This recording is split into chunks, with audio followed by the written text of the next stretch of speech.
खाटू श्याम के चमत्कार। खाटू श्याम को भगवान श्री कृष्ण के कलयुगी अवतार के रूप में जाना जाता है। ऐसा कहे जाने के पीछे एक पौराणिक कथा हाथ है। एक बार जब लक्षाग्रह की घटना के बाद पांडव वन वन भटक रहे थे, उस समय उनकी मुलाकात हिडिंबा नामक राक्षसी से होती है। वह भीम से विवाह करना चाहती थी। भीम की माता कुंती की आज्ञा से भीम और हिडिंबा का विवाह हुआ। उनको घटोत्कच नामक पुत्र हुआ। घटोत्कच से बर्बरीक का जन्म हुआ, जो अपने पिता से भी शक्तिशाली था। बर्बरीक देवी का बहुत बड़ा भक्त था।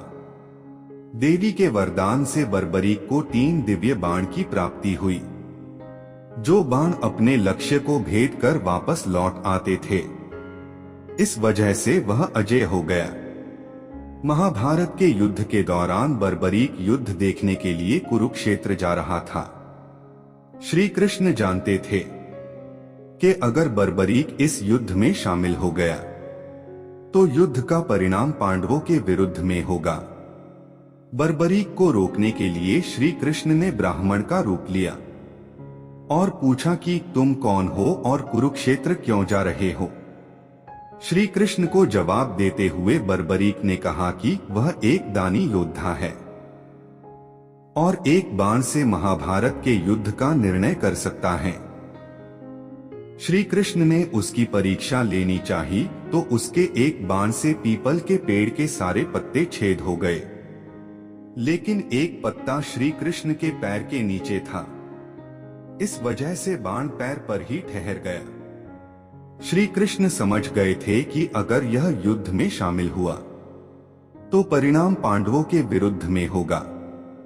इसलिए उसे रोकने के लिए श्री कृष्ण ने कहा कि तुम बड़े पराक्रमी हो, मुझे कुछ दान में नहीं दोगे।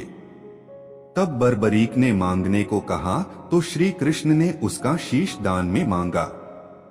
तब बर्बरीक समझ गया कि यह कोई ब्राह्मण नहीं है।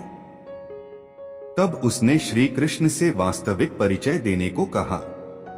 जब श्री कृष्ण ने उनका वास्तविक परिचय दिया तो बर्बरीक ने खुशी खुशी अपना शीश श्री कृष्ण को दान देने का स्वीकार कर लिया।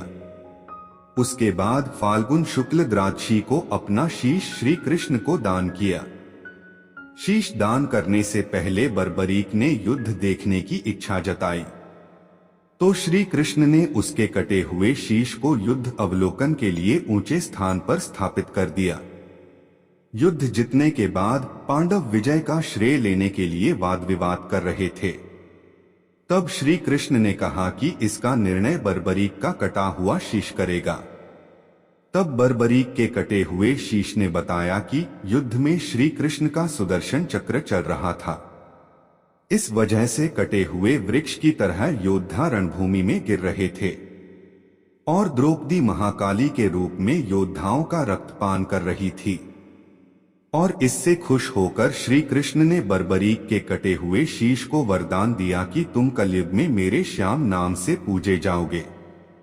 तुम्हारे स्मरण मात्र से भक्तों का कल्याण होगा।